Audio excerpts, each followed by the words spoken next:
My documentary topic is the conflict between the Sikhs and the Hindu people, which date back 2 centuries ago. Well, the angle that I'm going to do is the why did the Hindu people steal this holy book from the Sikh people and rip it apart, which caused into a lot of fights, deaths and arrests. The mode I'm going to use is performative, and plus I'm going to get interviews from protests, Sikhs and Hindus on what their opinions about the hatred between the two religions. And the target audience will be 16 to 24, but this documentary will only appeal to Hindus and Sikhs. It will not appeal to other ethnicities because they won't know about the story which happened.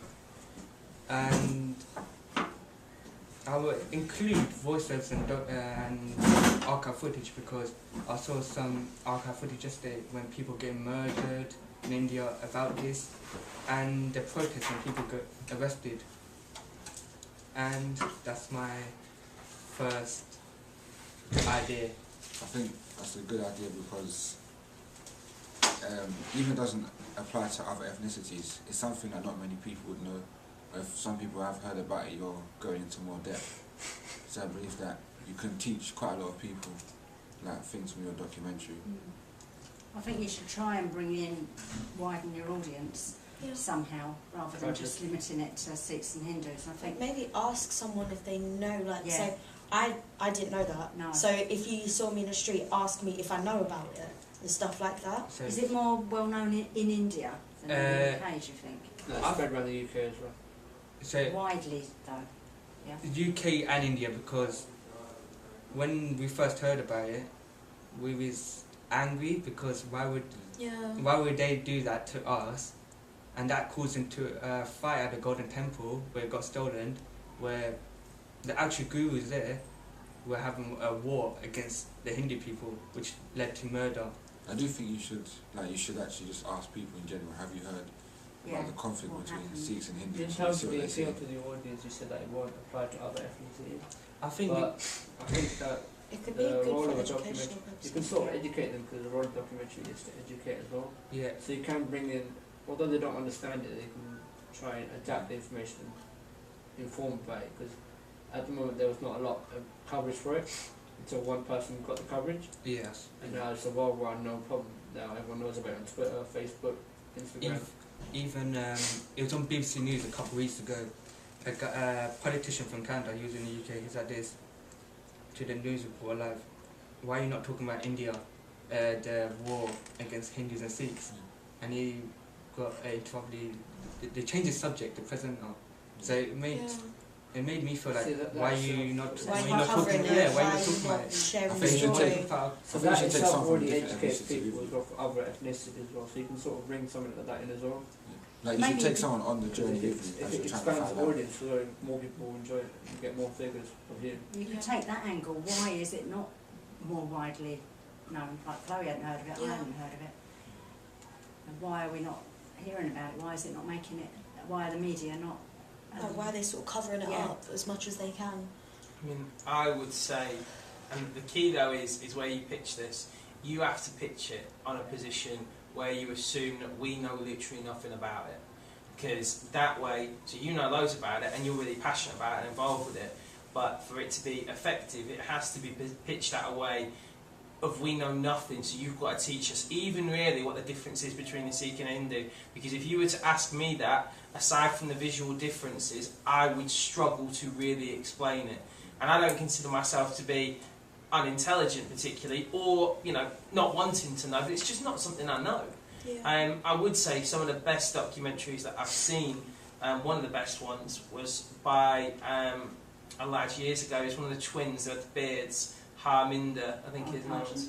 Yeah, just produced this brilliant documentary about the massacre on the Golden Temple. It was so good, and he was so passionate about it. And I think what's really good about the idea is, and I don't know if you guys agree, but racism in this country is often presented in a binary way: white people versus, or white And I think what's interesting is you're looking at, actually no, racism doesn't just exist with white people versus black people or white people versus Asian people. There is other racial tensions in our country that doesn't include white people. And I think that's a really valid point to make, and I think it's really in the spirit of what we're trying to do. What I would maybe suggest is that you have a presenter who is not involved in it. So a presenter potentially who is from a white background, because then that creates empathy with us. Like we don't, somebody that doesn't know, that is actually finding out about it as we do. What you'd lose is obviously that expert knowledge. And the bias. Yeah, exactly. Who is it? Stacey Dooley on BBC Three. She does a lot. Like where she goes out to find information as like why people do it, how they do it, something like that. She has basic information about it, but she finds out so much more. She gets into it. She gets all emotional and stuff like that. So it's like really good how she shows it.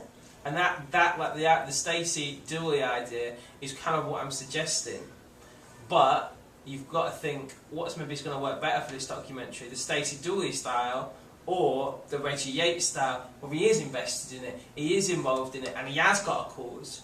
Or what's going to be a better way to present this documentary? And that's a decision. There's no right or wrong answer. It's a decision for you to make. But you have to grasp that your presenter really is going to be a vital part of this documentary in terms of their ethnicity is really significant. I trying to pick up on the last thing with the participants of protest. Do you have any lined up? Do you know if there's any protest coming up? You can gain footage from it. I don't think I can gain footage, but Is there any way to access it? I think I'll be able to access it. Even if you get like a side glimpse of it, like experience it a little bit, but even if it's just like from the background, like you're in the background, like you can see what actually happens, and like then you could do like a video update, like go home, you record like yourself, yeah, and like your opinion about it, what's like hurting and stuff like that. So I know some of these protests don't allow cameras. So could you do like an undercover camera, like see the camera on your clothing? Because a lot of them do ban cameras because of the publicity. Yeah. I think that'll be hard to So the last one that do. I went to, my phone almost got confiscated for it. So you've got to be wary about that as well. Privacy issues. It's a good idea, a good premise. Yeah.